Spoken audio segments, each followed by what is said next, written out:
बिस्मिल्लाहिर्रहमानिर्रहीम। अस्सलाम वालेकुम। आज 27 अक्टूबर बरोज़ इतवार हम बात करेंगे 3 अहम केसेस के हवाले से। पाकिस्तान तहरीक इंसाफ ने बाकायदा तौर पर ऐलान कर दिया है कि कल तक उनका आइनी तरमीम के ख़िलाफ़ जो ड्राफ्ट है वो तैयार होगा, उसके ऊपर हम बात करेंगे। PTI के सीनियर वकील ने हाई कोर्ट से रजू किया है आइनी तरमीम के ख़िलाफ़, उसके ऊपर हम बात करेंगे। आज पाकिस्तान तहरीक इंसाफ के लाहौर, गुलबर्ग में और कराची में बहुत बड़ी रैली हुई है, उसकी तफसील भी मैं आपके साथ शेयर करूँगा। और पाकिस्तान तहरीक इंसाफ ने हुकूमत मुखालिफ एक नई जो एहतजाजी तहरीक शुरू करने का फ़ैसला किया है, उसके ऊपर भी हम बात करेंगे, उसकी तफसील भी मैं आपके साथ शेयर करूँगा।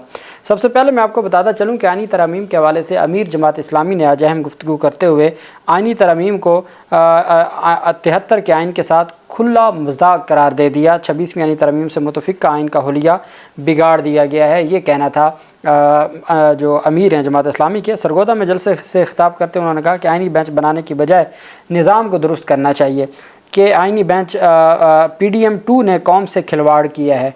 मौलाना पता नहीं अब PDM के सदर हैं भी या नहीं हैं। अमीर जमात इस्लामी ने कहा कि नवाज शरीफ को इंग्लैंड जाने की क्या ज़रूरत थी, भारत चले जाते, पाकिस्तान ने आपको मुस्तरद कर दिया है। उन्होंने कहा कि हुक्मरानों की करप्शन की वजह से इदारे तबाह हुए, असासे बेच कर अंधी नजकारी से कुछ नहीं मिलेगा। मरियम नवाज़ ग्रोसरी स्टोर पर जाकर देखें महंगाई कितनी है, सरकारी स्कूल बेहतर बनाने की बजाय NGOs को दे रहे हैं, NGOs को। हाफिज़ नईम ने कहा कि KP सिंध, बलूचिस्तान और पंजाब में चोरों को मुसल्लत कर दिया गया है, धरने के असरात आना शुरू हो चुके हैं, मज़ीद 8 IPPs कंपनियां बंद की जा रही हैं। उन्होंने कहा कि अवामी दबाव बढ़ाने के लिए अब हाफिज़ साहब या तो इतने भोले हैं कि वो जो बंद की जा रही हैं वो 72 अरब से ज़ायद पाकिस्तान के अवाम को पैसा दिया जा रहा है, और वही जो IPPs हैं वो नए नामों से फिर उनके साथ मुआहदात भी किए जाएंगे। जहाँ सलमान शहबाज की IPPs हों या बाकी लोगों की, तो वो कहाँ बंद होती हैं। खैर, वो उसका क्रेडिट लेते रहते हैं कि हमारा जो धरना हुआ था वो आवाम को बिल्कुल ही समझते हैं कि आवाम बिल्कुल ही बेवकूफ़ है। उन्होंने कहा अवामी दबाव बढ़ाने के लिए बड़े लॉन्ग मार्च की तैयारी करना होगी। गुज़श्ता साल 425 अरब टैक्स सरकारी मुलाजमीन ने जमा करवाया, ताकतवरों ने सिर्फ 4 अरब रुपए जमा करवाए। हाफिज़ नईम ने कहा बिजली की कीमत कम ना की तो बिल भी अदा नहीं करेंगे, अवामी तायीद से बिल ना जमा कराने का ऐलान करेंगे। उन्होंने कहा कि IPPs के ख़िलाफ़ PP, नून लीग समेत कोई जमात बात नहीं करती, मरात लेने वाले IPPs के ख़िलाफ़ बात नहीं करते, हज़ारों एकड़ रकबा रखने वाले लोग टैक्स अदा नहीं करते। साथ उन्होंने कहा, क्योंकि जमात इस्लामी पहले ऐलान कर चुकी है कि हम 26वीं आइनी तरमीम के ख़िलाफ़ अदालत जा रहे हैं और हम अदालत में इस सारे मामले को चैलेंज करेंगे। दूसरी जानिब अज़हर मिशवानी के 2 भाई जो लापता थे और वो तकरीबन 1.5-2 माह से वापस आ चुके हैं। अब ये बेसिकली जस्टिस बाबर सत्तार साहब के पास केस था। बाबर सत्तार साहब छुट्टियों पे गया तो फिर आमिर फ़ारूक साहब के पास लग गया। अब आमिर फ़ारूक साहब कल समाअत करेंगे, और मेरे ख्याल में अब चूँकि अगर तो बाबर सत्तार साहब की अदालत होती तो फिर तो शायद जो दरख्वास्त गुजार हैं वो अदालत के सामने इस्तदाएँ करते, लेकिन अब वापस लेना ही बेहतर होगा, चूँकि यहाँ तो इंतज़ार पंजोता का जो मामला है वो आज तक नहीं रिकवर हुए और 2 हफ़्तों से ज़ायद हो गया है। और चीफ जस्टिस आमिर फ़ारूक साहब की अदालत रिपोर्ट पर रिपोर्ट मंगवाई जा रही है। अटॉर्नी जनरल ऑफ पाकिस्तान को कहा कि आप इनके साथ बैठें, बात करें, मैं एक ऑर्डर जारी करूंगा। अटॉर्नी जनरल ने भी एक दफ़ा उनके साथ गपशप करने के बाद वापस इनको रिप्लाई तक भी नहीं किया PTI के वकला को, और चीफ जस्टिस साहब ने भी कोई ऑर्डर जारी ना किया, और ये सिलसिला ऐसे ही जारी है। अब पाकिस्तान तहरीक इंसाफ के जो अज़हर मिशवानी, उनके 2 भाइयों का जो केस है कल लगा है। अब देखना यह है कि कल अदालत में ये सारा मामला किस तरफ जाता है। इमरान खान की नाअहली के ख़िलाफ़ और इंट्रा पार्टी इंतखाबात से मुतल्लिक जो 5 रुकनी बेंच है, जिसने इलेक्शन कमीशन ऑफ पाकिस्तान को, लाहौर हाई कोर्ट का 5 रुकनी बेंच जस्टिस शम्स महमूद मिर्ज़ा साहब की सरबराही में, जिसमें जस्टिस शाहिद करीम है, जस्टिस शहराम सरवर हैं, जस्टिस जवाद हसन और जस्टिस रिसाल हसन सैयद, वो 2 नवंबर को समाअत करने जा रहा है इमरान खान को नाअहल करार देने और इंटर पार्टी इलेक्शन पर इलेक्शन कमीशन के फ़ैसले के ख़िलाफ़ जो दरखास्तें हैं। लाहौर हाई कोर्ट के 5 रुकनी बेंच ने फ़ाइनल फ़ैसले से रोका हुआ है PTI के इंटर पार्टी इंतखाबात केस से इलेक्शन कमीशन ऑफ पाकिस्तान को। अब देखना यह है कि ये मामला किस तरफ जाता है। 5 रुकनी बेंच 2 नवंबर को समाअत करेगा। इमरान खान और जो सेक्रेटरी जनरल हैं PTI के, उनकी दरखास्तें हैं और इनमें इलेक्शन कमीशन के इमरान खान को पार्टी ओहदे से हटाने انہیں نااہل قرار دینے اور انٹر پارٹی الیکشن کے خلاف فیصلوں کو چیلنج کیا گیا تھا۔ فل بینچ کے روبرو وفاقی حکومت، الیکشن کمیشن اور پی ٹی آئی کے وکلاء پیش ہوں گے، جبکہ پاکستان تحریک انصاف کے وکلاء اپنے آرگومنٹس مکمل کر چکے ہیں، اور یہی وجہ ہے کہ وفاقی حکومت کی جانب سے وقت مانگا گیا تھا کہ ہمیں وقت دیں، ہم نیکسٹ جو ڈیٹ آف ہیئرنگ ہے اس کے اوپر بحث کریں گے۔ الیکشن کمیشن نے بھی وقت مانگا تھا، تو جج صاحب نے کہا تھا کہ نہیں، کوئی وقت نہیں ہے، ہم کارروائی آگے بڑھائیں گے، اور اب انہوں نے کارروائی آگے بڑھانے کے لیے اسٹے آرڈر جاری کر دیا تھا۔ اب دیکھنا یہ ہے کہ 2 نومبر کو عدالت کس طریقے سے سارے معاملے کو آگے بڑھاتی ہے۔ مختلف پارٹیوں سے تعلق رکھنے والے 20 جو پارلیمنٹیرین ہیں برطانوی، انہوں نے عمران خان کی رہائی کے لیے برطانیہ کے سیکرٹری خارجہ کو خط لکھا ہے اور عمران خان کی اڈیالہ جیل سے رہائی کے لیے حکومت پاکستان سے بات چیت کرنے کا مطالبہ کیا ہے۔ یہ خط جو رکن پارلیمنٹ ہیں انہوں نے عمران خان کے مشیر برائے بین الاقوامی امور زلفی بخاری کی درخواست پر لکھا ہے۔ اس خط پر تمام جماعتوں کے کامنز اور ہاؤس آف کامنز اور لارڈز کے ارکان کے دستخط موجود ہیں۔ ارکان پارلیمنٹ نے اپنے خط میں کہا کہ برطانوی حکومت کا یہ فرض بنتا ہے کہ وہ حکومت پاکستان سے بات کرے اور عمران خان کی رہائی کے لیے کوشش کرے۔ جن ارکان نے خط پر دستخط کیے ہیں ان میں ہاؤس آف لارڈز اور ہاؤس آف کامنز کے ارکان شامل ہیں، جن میں جو مختلف ان کے آگے سب کے نام لکھے ہوئے ہیں۔ پہلے 60 کے قریب سینیٹرز نے، امریکی سینیٹرز نے خط لکھا تھا، اور اب یہ جو خطوط ہیں یہ برطانوی جو ممبران پارلیمنٹ ہیں ان کی جانب سے لکھے گئے ہیں، اور ان کا مطالبہ یہ ہے کہ عمران خان کو ہر صورت رہا کیا جائے، اور ہر صورت جو ہے وہ اس کو جو بنیادی انسانی حقوق ہیں ان کا خیال رکھا جائے۔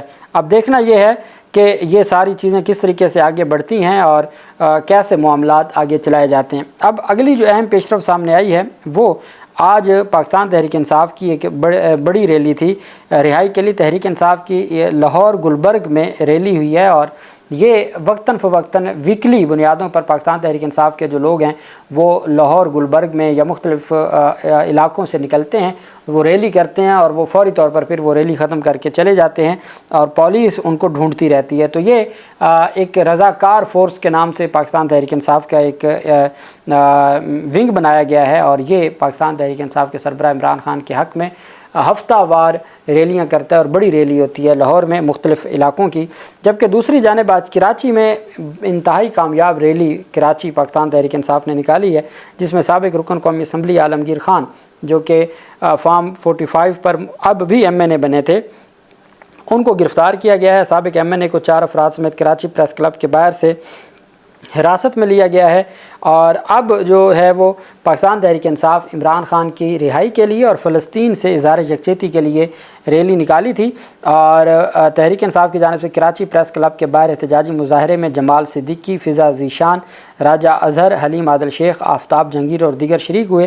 اس موقع پر سابق صدر ڈاکٹر عارف علوی نے گفتگو کرتے ہوئے کہا کہ دھاندلی کے ساتھ یہ آئینی ترمیم پاس کی گئی ہے، ہمارے ایم این ایز کو اٹھایا گیا، پاکستان کے اندر مینڈیٹ کو چوری کیا گیا، یہاں چادر اور چار دیواری کو پامال کیا گیا ہے۔ عارف علوی نے کہا کہ پہلے مسنگ پرسنز کا مسئلہ بلوچستان میں تھا، پورے پاکستان نے دیکھ لیا، فوج کہتی تھی کہ ہمارا سیاست سے کوئی تعلق نہیں ہے، اب ان ساری چیزوں کے اوپر عملی کردار ادا کرنا ہوگا۔ جبکہ پاکستان تحریک انصاف کی جانب سے 26ویں آئینی ترمیم سے متعلق جو فیصلہ کیا گیا ہے، پاکستان تحریک انصاف کے جو سیکرٹری انفارمیشن ہے انہوں نے کہا ہے کہ 26ویں آئینی ترمیم کو چیلنج کرنے کا جو ڈرافٹ ہے وہ سوموار کو تیار ہوگا اور دائر کر دیا جائے گا۔ انہوں نے کہا کہ پاکستان تحریک انصاف کی کمیٹی نے احتجاجاً 26ویں آئینی ترمیم کے خلاف احتجاج کرنے کا کہا تھا۔ پیر کو لیگل کمیٹی دیکھتے ہیں کیا فیصلہ کرتی ہے۔ انہوں نے کہا کہ بشرا بی بی گھریلو خاتون ہیں، بشرا بی بی کی تمام کیسز میں ضمانت ہو چکی ہے، ان کے خلاف کیسز غیر قانونی تھے، ہم سب کے اوپر کافی جھوٹے مقدمات ہیں، ڈیل کی باتیں کرنا ہمارے مخالفین کی بیہودہ کوششیں ہیں۔ زین قریشی کے استعفیٰ کے حوالے سے سوال پر شیخ وقاص اکرم نے کہا کہ زین قریشی نے ابھی تک کوئی استعفیٰ نہیں دیا، بے بنیاد خبریں چلائی جا رہی ہیں۔ انہوں نے کہا کہ پارٹی رہنماؤں کی مشاورت کا سوال کرنے پر اپنے جواب میں کہا کہ عمران خان کہہ چکے ہیں کہ ان کی بہنیں یا فیملی سیاست نہیں کریں گے، کل بشرا بی بی سے کسی کی کوئی سیاسی مشاورت نہیں ہوئی، یہ سارا جھوٹ ہے۔ جبکہ پاکستان تحریک انصاف کی جانب سے یہ اعلان کیا گیا ہے کہ ان کی جو درخواست ہے وہ تیار ہے، اور پاکستان تحریک انصاف جا رہی ہے سپریم کورٹ آف پاکستان میں۔ کل کا دن بہت اہم ہے، فل کورٹ سے بڑے فیصلے متوقع ہیں، اور یہی وجہ ہے کہ حکومت ترمیم کرنے کے باوجود بھی ساری چیزیں جو ہیں حکومت کے لیے پریشان کن ہیں۔ ساتھ پاکستان تحریک انصاف نے नई एहतजाजी तहरीक शुरू करने का फ़ैसला किया है। PTI के ज़राए के मुताबिक पाकिस्तान तहरीक इंसाफ की सियासी कमेटी ने मुल्क भर में जलसों की मंजूरी दी है। इस तरह इमरान खान से मुलाकातियों की फहरिस्त और तमाम फ़ैसले सियासी कमेटी करेगी। PTI 1 नवंबर को पेशावर में, 8 नवंबर को कोयटा और फिर कराची में जलसे करेगी, जबकि चीफ इलेक्शन कमिश्नर के ख़िलाफ़ रेफरेंस की बाकायदगी से पैरवी की जाएगी। जो अब आप समझ जाएँ, जो 7 नवंबर को 8 नवंबर को सुप्रीम जुडिशल काउंसिल ने इजलास बुलाया है, उसमें चीफ इलेक्शन कमिश्नर के ख़िलाफ़ बतौर जमात भरपूर उसकी जो पैरवी की जाएगी। और इसी तरीके से पाकिस्तान तहरीक इंसाफ की सियासी कमेटी ने सुप्रीम कोर्ट, हाई कोर्ट्स में केसेस की बाकायदा पैरवी की हिकमत अमली की भी मंजूरी दी है, ताकि तमाम मुकदमात की पैरवी की जा सके और एक रूटीन के साथ चीज़ें आगे बढ़ सकें। पाकिस्तान तहरीक इंसाफ के सीनियर एडवोकेट हैं कराची में, बड़ा नाम है बैरिस्टर ताहिर। जितनी भी पाकिस्तान तहरीक इंसाफ की आइनी पिटीशंस होती हैं वो बैरिस्टर ताहिर की जानिब से दायर की जाती हैं। उन्होंने 26वीं आइनी तरमीम के ख़िलाफ़ दरख्वास्त दायर कर दी है और उसमें मौक़िफ़ अपनाया गया है कि इस तरमीम के ज़रिए इस्टेब्लिशमेंट की जानिब से बरह रास्त अदलिया पर हमला किया गया है। हमारी रियासत का एक अहम सतून अदलिया जिस पर हमला किया गया है। दरख्वास्त गुजार का मकसद अदलिया की आज़ादी और बालादस्ती है। इस आइनी पिटीशन की बुनियाद पाकिस्तान का 73 का आइन है। आर्टिकल 199 के मैंडेट की रोशनी में इस दरख्वास्त को दायर करने का मकसद हर पाकिस्तानी के बुनियादी असूलों को बचाना है। दरख्वास्त गुजार ने फुल बेंच बनाने की इस्तदा की। दरख्वास्त दायर करने के बाद मीडिया से गुफ्तगू करते हुए बैरिस्टर अली ताहिर ने कहा कि अगर तरमीम में कोई गलत कानून बना दिया जाए तो उसके खिलाफ हाई कोर्ट में दरख्वास्त दी जा सकती है। हाई कोर्ट इस तरमीम को देख सकती है। स्पेशल पार्लियामेंट्री कमेटी की कोई गुंजाइश नहीं होती। जो तरमीम में की गई है, आइनी डिवीज़न बनाने की जो कोशिश की गई है, उसको हम नहीं मानते और उसके खिलाफ दरख्वास्त दे रहे हैं। सुप्रीम कोर्ट के अंदर ही इस अख्तियारात का इस्तेमाल किया जा सकता है। हुकूमत किस तरह से बेंचेस बना सकती है, इस तरह का कानून कहाँ होता है। जिन लोगों के केसेस चाह रहे हैं वो किस तरह बेंच की तश्कील में किरदार अदा कर सकते हैं। किसी को भी कॉल रिकॉर्डिंग करने की इजाज़त कैसे दी जा सकती है। उन्होंने कहा जी कि हमारी इस्तदा है सिंध हाई कोर्ट के 5 सीनियर जजेस इस दरख्वास्त को सुने।